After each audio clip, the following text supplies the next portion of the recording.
Hola amigos, os quiero presentar esta radio. Es una radio rusa de la marca Olympic del modelo 63 y no sabemos si funciona o si no funciona, pero hemos conseguido abrirla y este es el interior de la radio, en la cual podemos ver en la parte de arriba, ahí, la antena, el dial que está atascado porque cuando se desplaza hacia la izquierda aquí llega a un tope y no se puede mover más. Y además aquí tiene debajo de esta goma el conector de las pilas, que está hecho polvo, está muy oxidado y antiguo, y tiene el cable del negativo desoldado. Lo curioso es que tiene dos cables para el negativo, no sé por qué, y esto pues habrá que cambiarlo ya de entrada. Entonces he estado mirando por internet y esta radio está basada en este chip que hay aquí. A ver si lo podemos ver un poco mejor ahora. Este chip Este chip es el chip que hace de todo, de amplificador de radiofrecuencia, de oscilador local y toda la pesca. Y lo más curioso de la radio es que el dial va del 1 al 0, no va en kilociclos, ni en metros, ni nada. Y tiene dos bandas, una banda de AM y una banda de onda corta. Entonces lo primero que vamos a hacer va a ser desmontar este conector, quitarlo, vamos a dejar los cables, el de negativo y el positivo suelto, para poder meterle voltaje de 9 voltios y de momento pues ver si la radio funciona o si no funciona. Y luego pues ya dependiendo de lo que veamos ya haremos, porque me huelo que si este chip está cascado, este chip va a ser muy difícil de encontrar. Y bueno, pues recemos de que no esté roto y que funcione. Vamos a proceder a quitar el conector y a dejar los cables sueltos. Bueno, pues ya hemos quitado el conector, que ahí lo veis, todo sulfatado y picado. Y aquí tenemos los dos cables, el positivo que es el de aquí arriba y el negativo que es este cable doble que hay aquí abajo. Ahora vamos a pelar los cables, a estañarlos, a prepararlos y vamos a conectar una fuente de alimentación a 9 voltios. Ya hemos pelado los cables y los hemos estañado todo lo que lo hemos podido, porque los cables están por dentro podridos, sulfatados, verdes en vez de color cobre, y ha costado bastante el hacerlo. Así que ahora voy a preparar la fuente de alimentación para conectarle 9 voltios. Fijaros qué curioso, ahí abajo pone, no sé si lo leeréis al revés, data 6 del 8 del 87. Esta radio fue construida un 6 de agosto del año 1987. Y lo que no sabemos es dónde, pero lo averiguaremos. Bueno, pues ya hemos conectado 8,37 voltios aquí a los cables y se supone que a la radio. Y a la radio está muda como si estuviera muerta, igual. Así que no funciona. Por ello lo que vamos a ver es si le llega corriente los voltajes al integrado este ruso, que es más difícil de encontrar información sobre él de lo que os podáis imaginar. Lo único que sé es que la masa entra por la patilla 9 y el positivo por el 3, o viceversa, el positivo por el 3 y la patilla 9, así que vamos a comprobarlo. Bueno, pues lo que hemos visto midiendo con el polímetro es que si medimos entre el negativo y la patilla número 3 del circuito integrado y entre el positivo y la patilla número 9 del circuito integrado, no nos llega voltaje ahí. Así que, como los cables están tan podridos, me imagino que habrá que hacer un saneamiento de cables per la voz de ya. Eso de entrada. Y luego a partir de ahí ya veremos si la radio funciona o no funciona. Hasta entonces. Bueno, lo primero que vamos a hacer va a ser quitar la antena, y para eso quitamos el tornillo que va ahí y el tornillo que va ahí sujetando el dial, y luego levantamos la antena de ahí un poquito hacia arriba y tiramos de ella para afuera y la sacamos. Bien, ahora ya hemos sacado la antena afuera, allí vemos el agujero de la antena, y ahora vamos a sacar ese tornillo que hay ahí y otro que hay por ahí abajo, y vamos a sacar la placa de circuito impreso para ver estos cables de corriente a dónde van, ¿de acuerdo? Bien, como podemos ver, el tornillo que hemos sacado que estaba ahí en ese agujerito es ligeramente más grande que los dos tornillos de la antena. Bien, ahora veis este tornillo que hay ahí. Ese tornillo es el que sujeta la carcasa frontal contra la radio. Ahora hay que sacar ese tornillo hacia afuera. Así que vamos a sacarlo para poder desmontar el circuito impreso. Bien, ahí podemos ver el tornillo que ya lo hemos sacado. Ahí veis parte del plástico negro, especie de goma negra que lo oculta en la parte posterior de la radio. Y ahora ya tenemos aquí el hueco del tornillo que estaba ahí colocado. No sé si lo veréis, ahí el hueco, ¿lo veis? El agujerito. Y ahora ya vamos a proceder, si no me sale ninguna sorpresa más, a sacar el circuito impreso de la radio. Bueno, pues sí hay otro truco, no sé si lo veréis, aquí, en esta zona, un segundito, aquí veis, a ver si lo señalo, aquí, ¿veis ese tornillo, esa cabeza de tornillo? Esa es la cabeza de tornillo que aguanta el dial, el que va señalado del 1 al 9.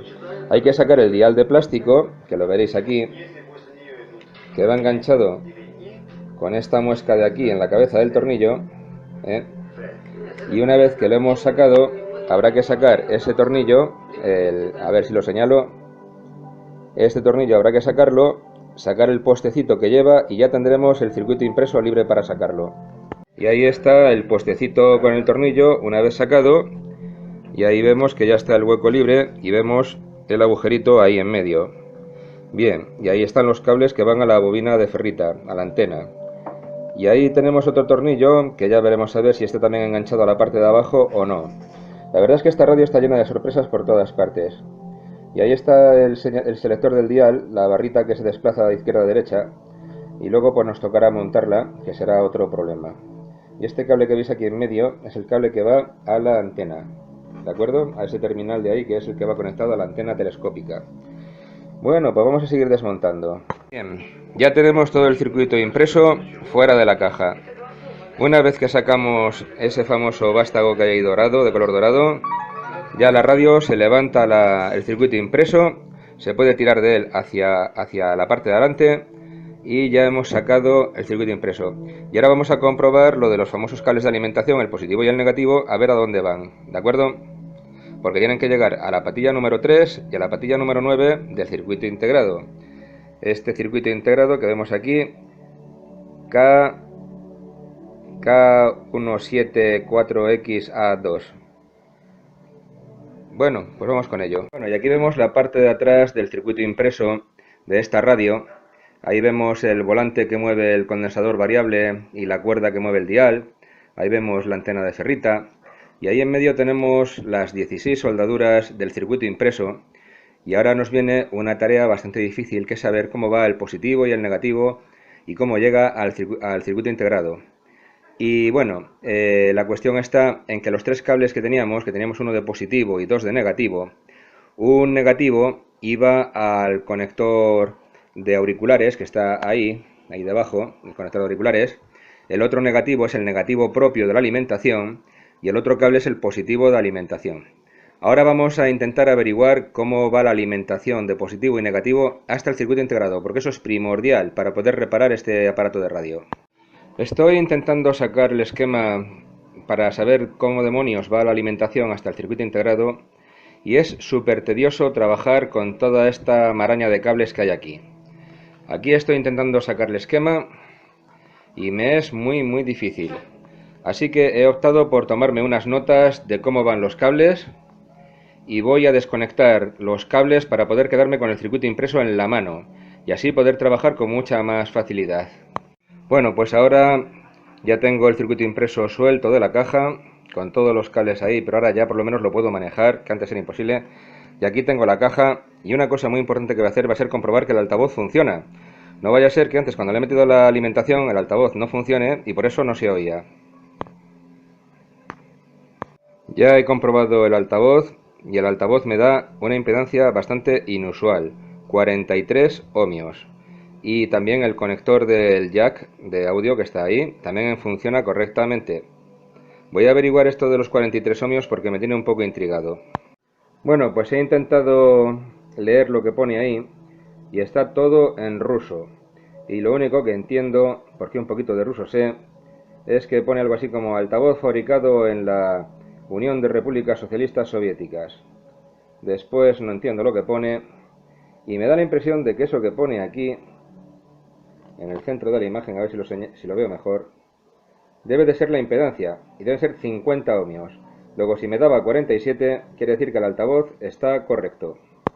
Bueno, pues para comprobar si el altavoz funciona, porque nos daba continuidad pero oírse no se oía, pues he conectado el negativo a masa y he puesto en la fuente de alimentación, he puesto 3,38 voltios y ahora con esta pinza de aquí vamos a tocar en el contacto y a ver si se oye.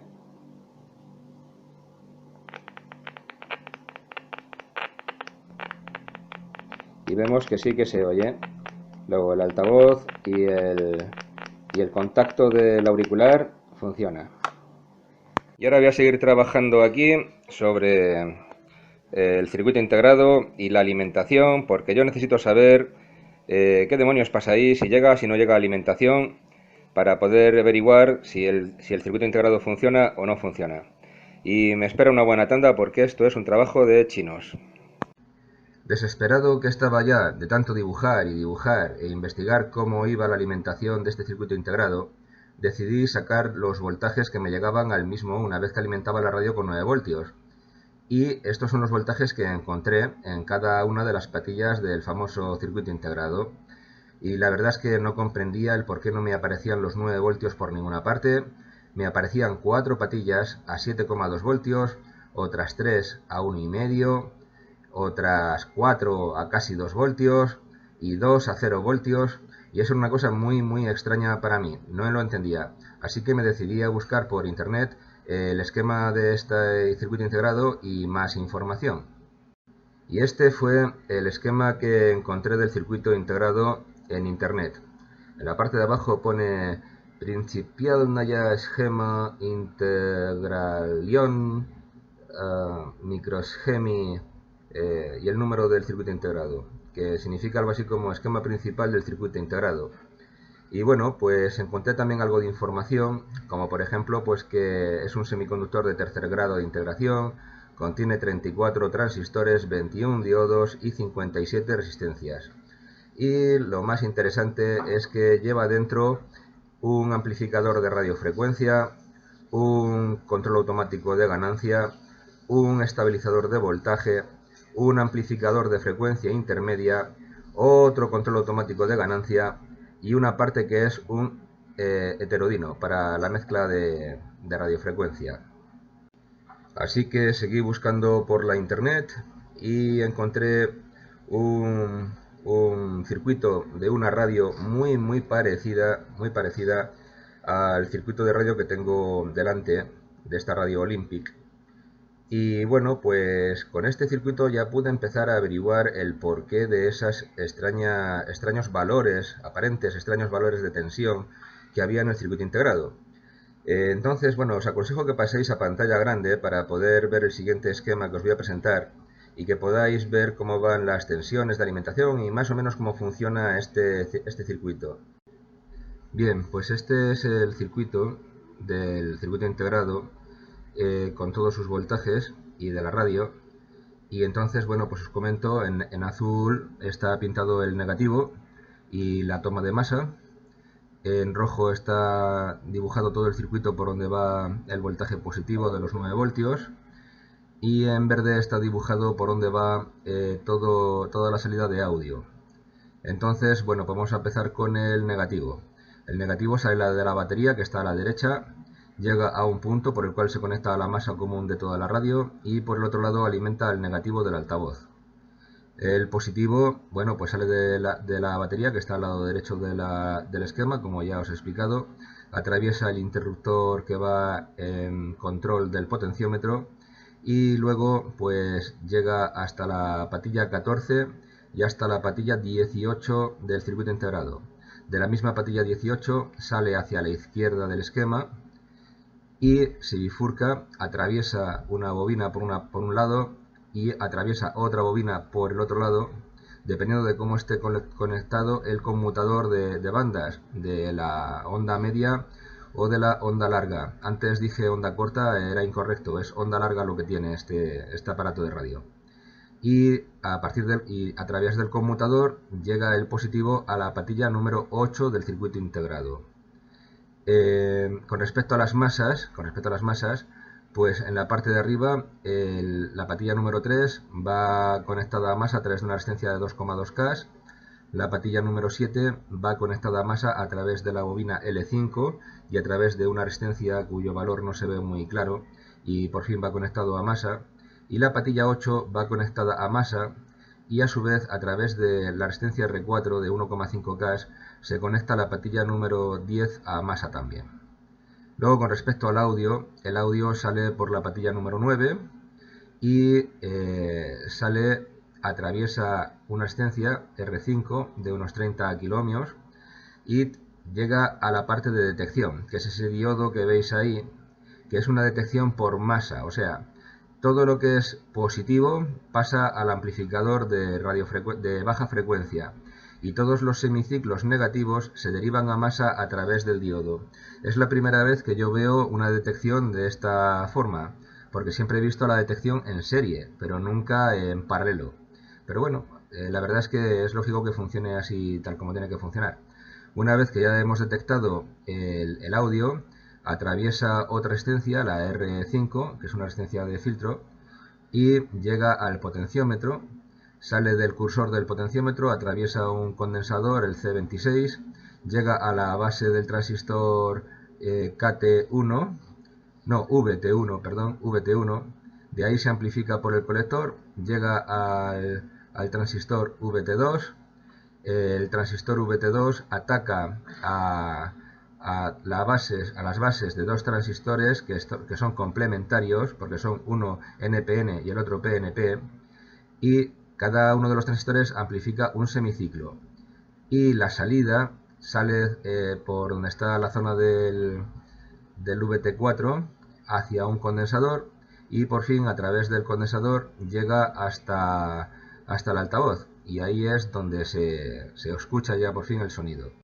Bueno, pues amigos, eh, después de averiguar cómo estaba polarizado el integrado en ese circuito similar que he encontrado por la internet y ver que solamente tengo dos transistores para el audio, muy poquita cosa, pues sospeché que la avería estaba en los cables, que estaban tan oxidados, tan sulfatados, y lo que hice pues fue soldar un par de cablecitos, un rojo para el positivo, un azul para el negativo y un nuevo cable de masa común para el audio. Y nada más meterle alimentación, aquí lo veis, casi 9 voltios, consume muy poquito esta radio, consume muy poquito voltaje, las pilas le deben de durar un montón, pues consigo sintonizar ya por fin una emisora. No sé si se escuchará porque es muy bajito el volumen, y esta es la emisora más potente que hay en mi zona.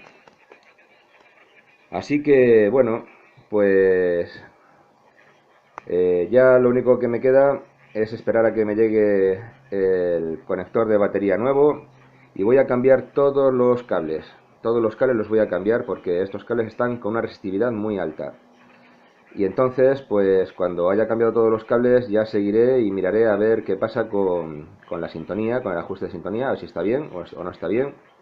Y si se le puede sacar un poquito más de chicha a esta radio. Y si no, pues ya veré lo que hago, porque la verdad es que es muy poquito volumen. Es una radio de bolsillo y la verdad es que el ruso que la tuvo por última vez la debía de escuchar pegándosela al oído, porque si no, no entiendo cómo podía escuchar la radio. Y bueno, pues esto es todo hasta ahora.